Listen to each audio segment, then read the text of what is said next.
민의 기호 주제를 우리 생각하면서 만민의 기호가 무엇을 상징하는가를 우리가 찾기 위해서 오늘 말씀을 우리 다 같이 함께 읽습니다. 그때의 이리가 어린 양과 함께 거하며 표범이 어린 염소와 함께 누우며 송아지와 어린 사자와 살찐 짐승이 함께 있어 어린 아이에게 끌리며 암소와 곰이 함께 먹으며 그것들의 새끼가 함께 엎드리며 사자가 소처럼 풀을 먹을 것이며 젖 먹는 아이가 독사의 구멍에서 장난하며 젖된 어린 아이가 독사의 굴에 손을 넣을 것이라. 나의 거룩한 산 모든 곳에서 해됨도 없고 상함도 없을 것이니 이는 물이 바다를 덮음같이 여호와를 아는 지식이 세상에 충만할 것임이니라. 그날에 이새의 뿌리에서 한 싹이 나서 만민의 기호로 설 것이요 열방이 그에게로 돌아오리니 그 거한 곳이 영화로우리라. 아멘. 만민의 기호, 만민의 기호가 장차 도래할 메시아를 상징합니다. 이 메시아가 어떤 모습으로 이 땅을 회복할 것인가? 선지자 이사야는 우리 이사야 49장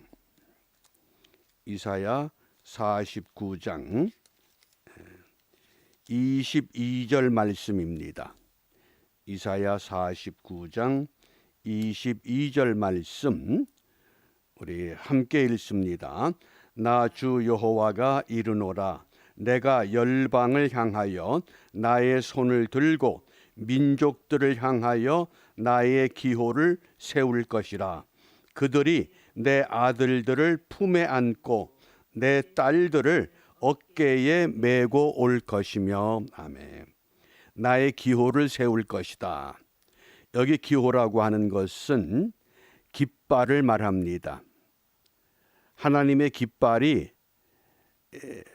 아말렉과 이스라엘이 르비딤에서 치열한 싸움을 하게 됩니다. 지금 워싱턴에서는 트럼프 대통령과 바이든의 치열한 싸움이 진행되고 있습니다. 누가 이길는지 아무도 예측하지 못하고 이 싸움의 현상은 트럼프가 가장 불리합니다. 모든 언론들이 전부 바이든을 지지하기 때문에 그렇습니다.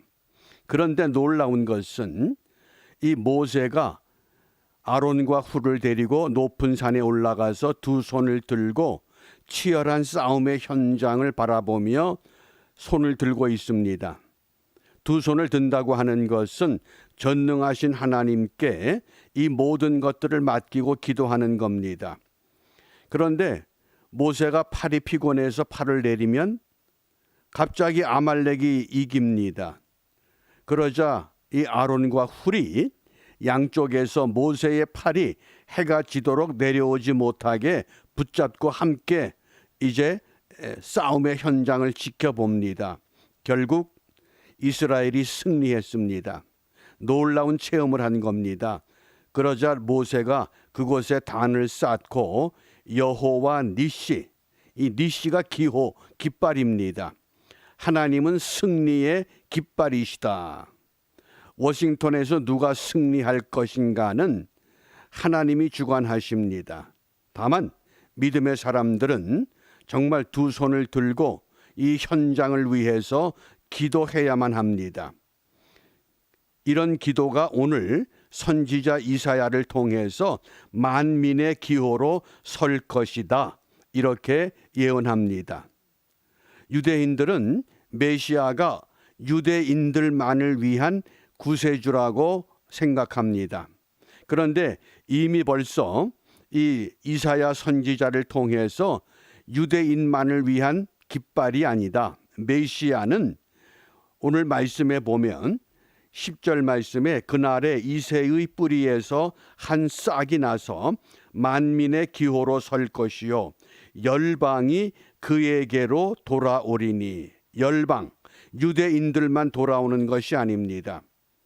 애굽에서 이스라엘 백성들이 나올 때에 이스라엘 백성, 히브리 백성만 나온 것이 아닙니다. 이스라엘 백성들의 삶과 이스라엘과 함께하는 여호와 하나님을 믿었던 사람들도 같이 따라 나왔습니다. 그러니까 이미 벌써 하나님의 구원의 역사는 유대 민족에게만 속한 것이 아니라 만민의 기호, 열방, 모든 나라, 모든 민족의 구원의 깃발로 우리에게 반듯하게 세워질 것을 예언하시고 약속하셨습니다. 그러므로 오늘도 우리 믿음의 사람들은 이 땅에 되어지는 현상에 의해서 우리가 두려워하거나 염려할 이유가 없습니다. 반드시 하나님이 세우십니다. 어떻게? 하나님의 사람들의 그 열정적인, 정말 적극적인 믿음의 기도가 이루어질 때 그 기도를 통해서 반듯하게 세워나가실 것을 우리가 확신하면서 오늘 우리가 중요한 것은 오늘 말씀에 보면 우리가 아브라함과 다윗의 자손 예수 그리스도의 족보다. 아브라함과 다윗을 통한 족보인데 선지자 이사야는 다윗이 아닙니다. 11장 1절에 보면 이새의 줄기에서 한 싹이 나며 그 뿌리에서 한 가지가 난다. 이새는 누굽니까? 다윗의 아버지를 말합니다. 또 10절에서도 그날의 이새의 뿌리에서 다윗의 뿌리가 아닙니다. 분명히 우리가 알고 있는 것은 아브라함과 다윗의 혈통인데 오늘 선지자 이사야는 다윗의 아버지 이새를 통해서 그 뿌리에서 그 줄기에서 만민의 기호가 세워질 것이라고 예언합니다. 왜 그랬을까요?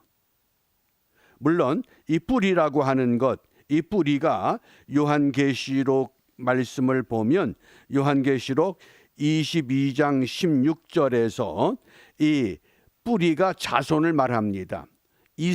이새의 자손, 이새의 아들을 말합니다. 그러면 다윗의 뿌리라고 다윗의 줄기라고 말하지 않고 왜 이새의 뿌리, 이새의 줄기라고 예언했는가? 우리가 여기에서 한 가지 주목할 것은 메시아가 이 땅에 오실 때에 그 메시아는 다윗의 혈통이지만은 이새의 뿌리, 이새의 줄기, 여기에 이 성경을 주석하는 학자들은 메시아의 겸손함이 감추어져 있다고 해석하는 겁니다. 메시아의 겸손함, 지극히 평범한 집안이었습니다. 다윗은 자기 집안이 왕의 딸과 혼인할 정도로 좋은 집안이 아니라고까지 고백했었습니다. 그러니까 지극히 평범한 집안에서 메시아가 이 땅에 오시는데 지극히 평범하다고 하는 것은 시작은 미약하다 그런 뜻입니다. 시작은 미약하게 작게 시작합니다. 그런데 이것이 어떻게 번성해 가느냐? 그 이사야 10장 34절에 보면 철로 그 빽빽한 삼림을 베시리니 레바논이 권능 있는 자에게 작벌을 당하리라. 거대한 빽빽한 살림이 전부 작벌을 당한다, 배임을 당한다 그랬습니다.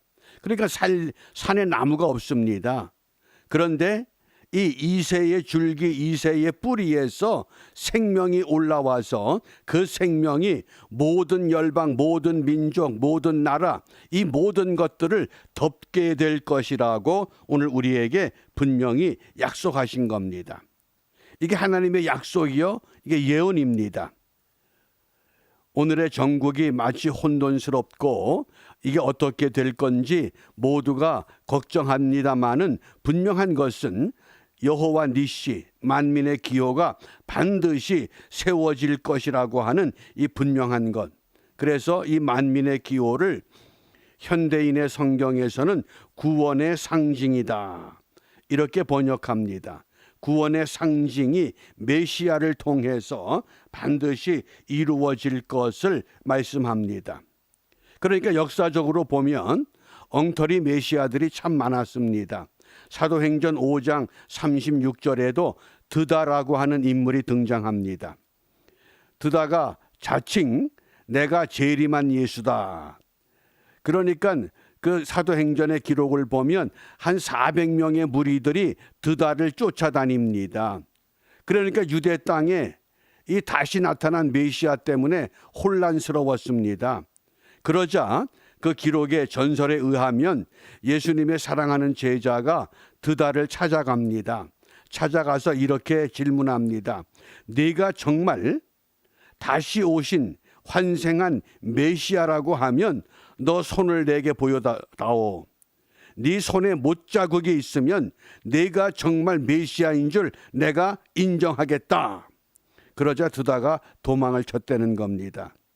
그리고 사도행전에 보면 드다가 죽임을 당한 후에 그를 추종하던 모든 사람들이 다 흩어졌습니다. 어떤 세력이 백악관을 차지하느냐, 이런 난세에 우리가 분명한 믿음은 하나님이 세우시는 사람, 하나님이 이 땅의 역사의 주인 되심이 오늘도 이 만민의 기호와 같이 반듯하게 세워질 것이라는 분명한 믿음과 확신을 갖고 우리가 다시 한번 주님 앞에 기도해야만 합니다. 그래서 다윗의 뿌리, 다윗의 줄기가 아니라 이새의 뿌리, 이새의 줄기, 지극히 평범함을 통해서 시작은 미약하나 그 살림이 엄청난 거대한 살림을 이루어낼 수 있다고 하는 것을 오늘 우리에게 말씀하신 겁니다. 그래서 이와 같은 만민의 기호를 사도 바울이 마지막 결론을 이렇게 내립니다. 우리 로마서 15장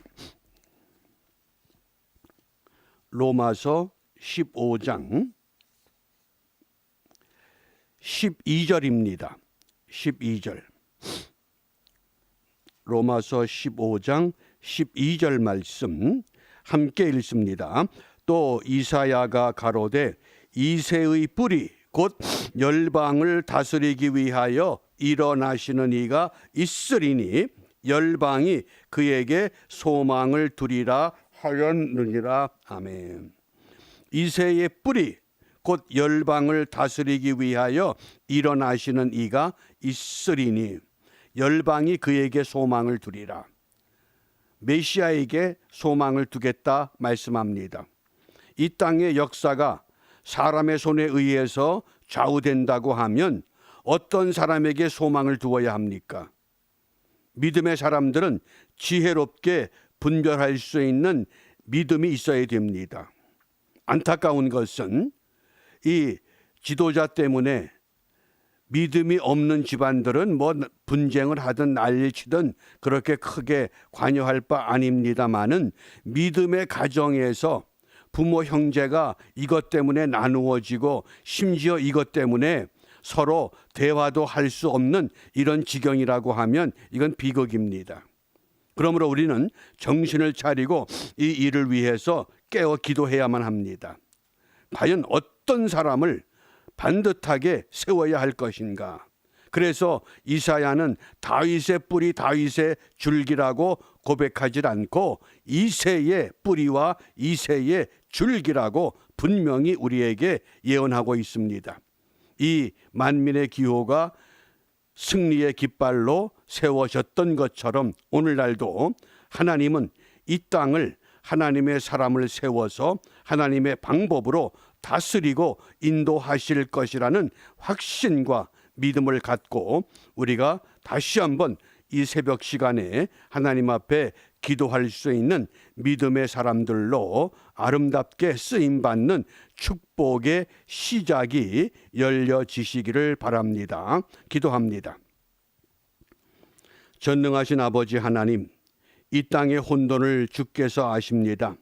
믿음의 사람들조차 좌우를 분간하지 못하여 서로 반목하고 미워하고 대적하고 입을 닫을 수밖에 없는 안타까운 현실이 우리 앞에 펼쳐지고 있습니다.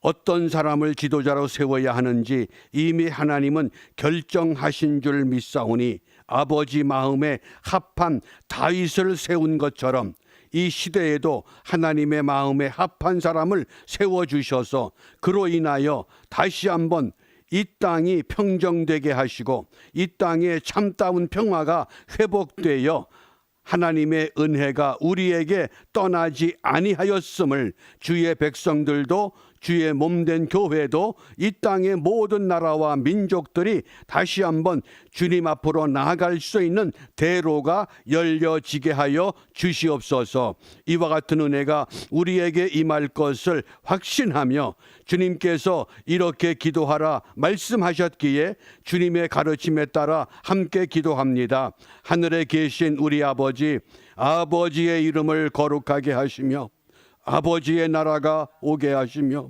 아버지의 뜻이 하늘에서와 같이 땅에서도 이루어지게 하소서. 오늘 우리에게 일용할 양식을 주시고 우리가 우리에게 잘못한 사람을 용서하여 준 것 같이 우리 죄를 용서하여 주시고 우리를 시험에 빠지지 않게 하시고 악에서 구하소서. 나라와 권능과 영광이 영원히 아버지의 것입니다. 아멘.